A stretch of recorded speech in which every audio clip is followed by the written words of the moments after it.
ہمارے ان احسانات کو یاد کرو جب ہم نے تم کو قوم فرعون سے نجات بخشی۔ وہ لوگ تم کو بڑا دکھ دیتے تھے، تمہارے بیٹوں کو تو قتل کر ڈالتے تھے اور بیٹیوں کو زندہ رہنے دیتے تھے، اور اس میں تمہارے پروردگار کی طرف سے بڑی سخت آزمائش تھی۔ اور جب ہم نے تمہارے لیے سمندر کو پھاڑ دیا، پھر تم کو تو نجات دی اور فرعون کی قوم کو غرق کر دیا، اور تم دیکھ رہے تھے۔ اور جب ہم نے موسیٰ سے 40 رات کا وعدہ کیا تو تم نے ان کے پیچھے بچڑے کو معبود مقرر کر لیا، اور تم ظلم کر رہے تھے۔ پھر اس کے بعد ہم نے تم کو معاف کر دیا تاکہ تم شکر کرو۔ اور جب ہم نے موسیٰ کو کتاب اور معجزے عنایت کیے تاکہ تم ہدایت حاصل کرو۔ اور جب موسیٰ نے اپنی قوم کے لوگوں سے کہا کہ بھائیو، تم نے بچڑے کو معبود ٹھہرانے میں اپنی جانوں پر ظلم کیا ہے، تو اپنے پیدا کرنے والے کے آگے توبہ کرو، پھر اپنوں کو قتل کرو، تمہارے خالق کے نزدیک تمہارے حق میں یہی بہتر ہے۔ پھر اس نے تمہارا قصور معاف کر دیا، وہ بے شک بڑا معاف کرنے والا ہے، بڑا مہربان ہے۔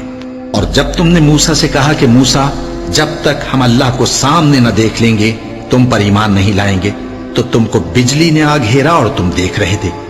پھر موت آ جانے کے بعد ہم نے تم کو اثر نو زندہ کر دیا تاکہ احسان مانو۔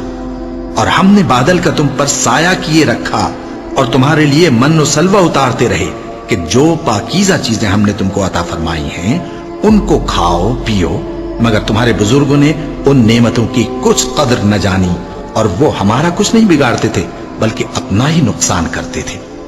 اور جب ہم نے ان سے کہا کہ اس گاؤں میں داخل ہو جاؤ اور اس میں جہاں سے چاہو خوب کھاؤ پیو، اور دیکھنا دروازے میں داخل ہونا سجدہ کرتے ہوئے اور حطوتن کہنا، ہم تمہارے گناہ معاف کر دیں گے اور نیکی کرنے والوں کو اور زیادہ دیں گے۔ تو جو ظالم تھے انہوں نے اس لفظ کو جس کا ان کو حکم دیا تھا بدل کر اس کی جگہ اور لفظ کہنا شروع کیا، بس ہم نے ان ظالموں پر آسمان سے عذاب نازل کیا کیونکہ نافرمانیاں کیے جاتے تھے۔ اور جب موسیٰ نے اپنی قوم کے لیے ہم سے پانی مانگا تو ہم نے کہا کہ اپنی لاٹھی پتھر پر مارو۔ انہوں نے لاٹھی ماری تو اس میں سے 12 چشمے پھوٹ نکلے، اور تمام لوگوں نے اپنا اپنا گھاٹ معلوم کر کے پانی پی لیا۔ ہم نے حکم دیا کہ اللہ کی عطا فرمائی ہوئی روزی کھاؤ اور پیو، اور زمین میں فساد نہ کرتے پھرنا۔